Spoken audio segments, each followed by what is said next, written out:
అందరికీ నమస్కారం.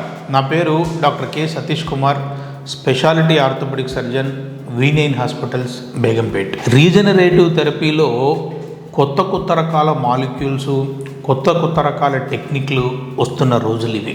మోకాలు మార్పిడి వరకు వెళ్లకుండా రీజనరేటివ్ థెరపీతోటే పూర్తిగా ట్రీట్మెంట్ తీసుకోండి అని అడ్వర్టైజ్మెంట్లు వస్తున్న రోజులు ఇవి. అయితే వాటిలో నిజాలు ఎంతో మనం విషయం పక్కకు పెడితే రీజనరేటివ్ థెరపీలో ది బెస్ట్ ఏమిటి అని చాలామంది మమ్మల్ని అడుగుతూ ఉంటారు. ది బెస్ట్ తెలుసుకునే ముందు అసలు రీజనరేటివ్ థెరపీ ఎలా పనిచేస్తుందో మనం ఫస్ట్ తెలుసుకోవాలి. ఎలా పనిచేస్తుంది అంటే మోకాలు లోపల ఉండే కంప్లైంట్స్ యూజువల్గా ఎవరికైనా కానీ 3. ఒకటి, మోకాలు లోపల నొప్పి, మోకాలు చుట్టూ వాపు లేదా మోకాలు బిగదీసుకుపోయినట్టుగా ఉండడం. అంటే ఏమిటంటే ఒక హాఫ్ అన్ అవర్ కంటిన్యూస్గా ఒకే ప్లేస్లో కూర్చొని తర్వాత లేవాలి అంటే 4-5 అడుగులు కుంటుపడ్డ తర్వాత పట్టుకుపోయినట్టుగా ఉన్న తర్వాత జాయింట్ ఫ్రీ అవ్వడం, దాన్ని పట్టుకుపోవడం అంటారు. కొంతమందికి స్ట్రైట్గా కాళ్ళు చాపి పడుకున్నప్పుడు పొరపాటున మోకాలు మడిచినా కానీ, నిద్రలో మడిచిన మోకాలు స్ట్రైట్ చేసినా కానీ ఇబ్బంది అవుతూ ఉంటుంది.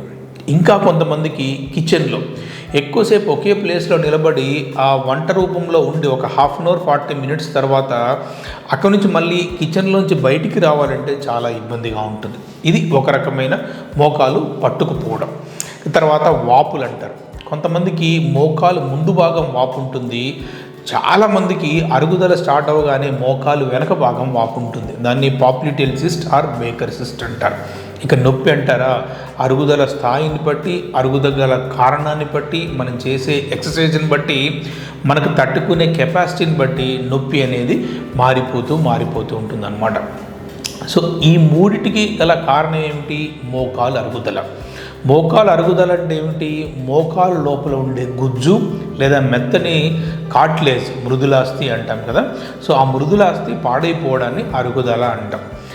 ఇక్కడ ఈ 3 సిమ్టమ్స్ని అడ్రస్ చేసేట్టుగా ట్రీట్మెంట్ కానీ మనం చేస్తే దానిని the best plasma therapy are the best regenerative therapy అని అంటూ ఉంటాం. అంటే ఏమిటి?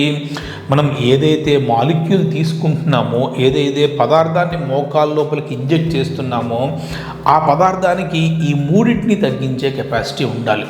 మోకాలు లోపల వాపుని తగ్గించే కెపాసిటీ ఉండాలి, మోకాలు లోపల నొప్పిని తగ్గించే కెపాసిటీ ఉండాలి, పాడైపోయిన కార్టిలేజ్ని రీప్లేస్ చేసే కెపాసిటీ ఉండాలి.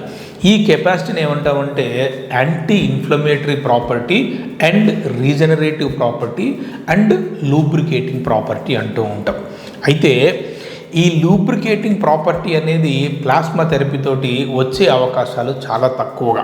ఎందుకంటే మోకాలు లోపల ఆయిల్ ఏదైతే ఉంటుందో హైలూరోనిక్ యాసిడ్, ఆ ఆయిల్ క్వాలిటీ సరిగ్గా లేకపోవడం వల్ల లూబ్రికేటింగ్ కెపాసిటీ కోల్పోతూ ఉంటుంది.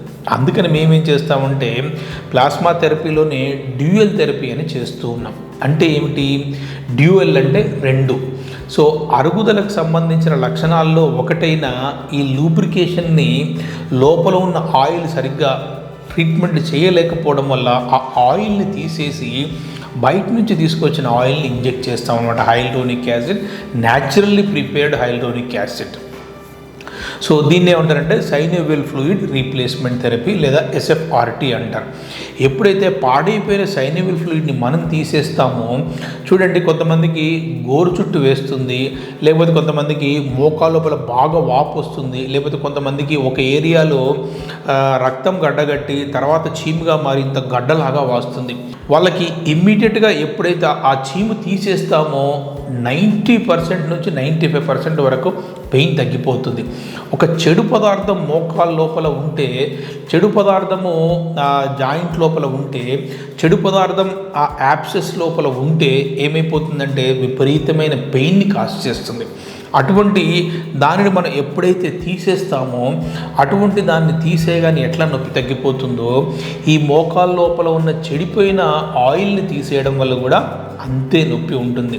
దాన్ని సైనోవియల్ ఫ్లూయిడ్ రీప్లేస్మెంట్ థెరపీ అంటారు. మరి డ్యూయల్ థెరపీ అంటే ఏమిటి? రీజనరేటివ్ థెరపీలో ఉండే హైయెస్ట్ మాలిక్యూల్ ఏమిటి అనేది మనం నెక్స్ట్ వీడియోలో చూద్దాం.